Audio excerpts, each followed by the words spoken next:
Today, we are diving deep into Fyodor Dostoevsky's Crime and Punishment, but we're not just going to look at it as some classic novel. No, we're going to dissect it for what it really is, a terrifying psychological experiment, all cooked up in the mind of one of literature's most brilliant authors. You see, this isn't really a detective story. It's a deep dive into one single, terrifying idea. So let's get into it. And this quote right here, this is the whole thing. This is the radical idea at the very heart of the story. It basically suggests that some people, the brilliant ones, the extraordinary ones, they're just above morality. They have a right, maybe even a duty, to break the rules, to get rid of any obstacles for the greater good. And this isn't just a random thought, it's a fully formed theory from a brilliant, broke, and pretty desperate student in St. Petersburg. Because, yeah, that's exactly where this is all going. We're about to see this cold intellectual idea just smash headfirst into the messy, brutal, and totally unpredictable reality of the human conscious. And the results? Well, they are absolutely explosive. Now, to really get this novel's obsession with suffering, with guilt, and with the long, hard road to redemption, you have to understand the author's own life. Dostoevsky didn't just dream this stuff up, he lived it. Okay, so picture this. It's 1849. Dostoevsky gets arrested and is put through a mock execution. I mean, can you imagine? You're tied to a stake, you're convinced you've got maybe minutes left to live, and then, at the very last second, you're pardoned? But that psychological whiplash wasn't freedom. No, it was a ticket to 4 years of hard labor in a Siberian prison camp. That kind of intense suffering, the pure agony of knowing you were about to die, and then the brutal reality of prison, that became the fire in which his greatest works were forged. It's that exact feeling, the mental prison of a man who faced death and somehow survived, that Dostoevsky pours right into his main character. So with that in mind, let's step into the head of that main character, Rodion Raskolnikov, and really unpack the dangerous idea that drives him to kill. So Raskolnikov actually publishes an article where he lays out this whole idea. He argues that history is really pushed forward by just a few extraordinary people. Think Napoleon, right? He says these geniuses aren't bound by the same rules as the rest of us. To achieve their goals, they can step over anything. Or anyone. And this is where it gets really chilling. Raskolnikov is living in absolute poverty, but he's totally convinced of his own genius. So he asks himself, am I one of them? Am I extraordinary?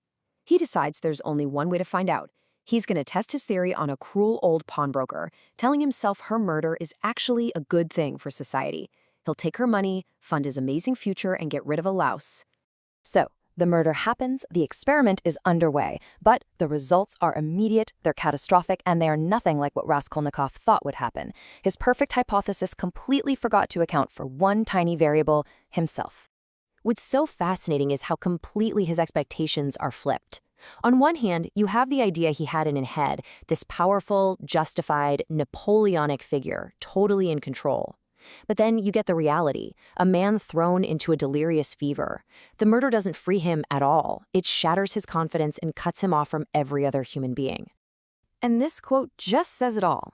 His grand theory, it was just an idea, something in his head. But the murder was a real, deeply human act. His own conscience, his soul, that was a force he had totally underestimated.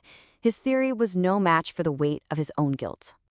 So as Raskolnikov's mind is completely unraveling, the novel brings in one of the greatest investigators in all of literature. But this isn't your typical detective story. It's a tense, psychological cat and mouse game. The investigator, Porfiry Petrovich, is just a brilliant character. He has almost zero physical evidence. What he has instead is this deep psychological understanding of how criminals think. He's read Raskolnikov's article and he just knows this wasn't a crime about money. This was a crime about an idea. So what this whole thing becomes is a battle of ideas. You've got Raskolnikov's extraordinary man theory on one side, and Porfiry's belief that human nature and conscience will always win out. Porfiry doesn't need to find a bloody axe. He just needs to wait for Raskolnikov's own guilt to eat him alive from the inside out. So, stripped of all his intellectual pride and just haunted by his own mind, Raskolnikov finds that the only way out isn't through some brilliant idea. It's through shared human suffering. And he finds this path in the most unlikely person imaginable, Sonia, a young woman who's been forced into prostitution to keep her family from starving. She is his complete opposite. Where he represents intellectual pride, a sin born from a theory, she represents humility. Her sin was born out of sacrifice for others. He tried to put himself above humanity. She suffers right at the very bottom of it, and somehow she keeps her faith. And in this incredibly powerful scene, Raskolnikov confesses everything to her. He's expecting her to judge him, to be horrified, but instead she offers him compassion. It's not that she's okay with what he did, but she sees his suffering. And it's through her that he finally begins to understand that redemption doesn't come from being better than everyone else, but from accepting suffering and just rejoining the human race. Eventually, Raskolnikov confesses to the police, but his punishment, just like Dostoevsky's own, isn't treated like an ending. It's framed as a painful, uncertain new beginning. He gets sentenced to 8 years of hard labor in Siberia. And it's there, with all his pride and his theories stripped away, that he starts the slow, incredibly difficult process of really repenting and changing, with Sonia having followed him there to support him. The novel closes on this note of possibility. The story we just read, the whole crime and punishment part, that's over. But his real story, the story of becoming a full human being again, well, that has only just begun. It's the journey from a cold theory back to real life. In the end, Dostoevsky's masterpiece leaves us chewing on this massive question. Raskolnikov thought freedom was having the power to do whatever you want, but all he found was madness and isolation. Is it possible that true freedom isn't about being above the law, but about humbly accepting our place with everyone else, consequences and all? It's a question that's just as powerful today as it was over 150 years ago.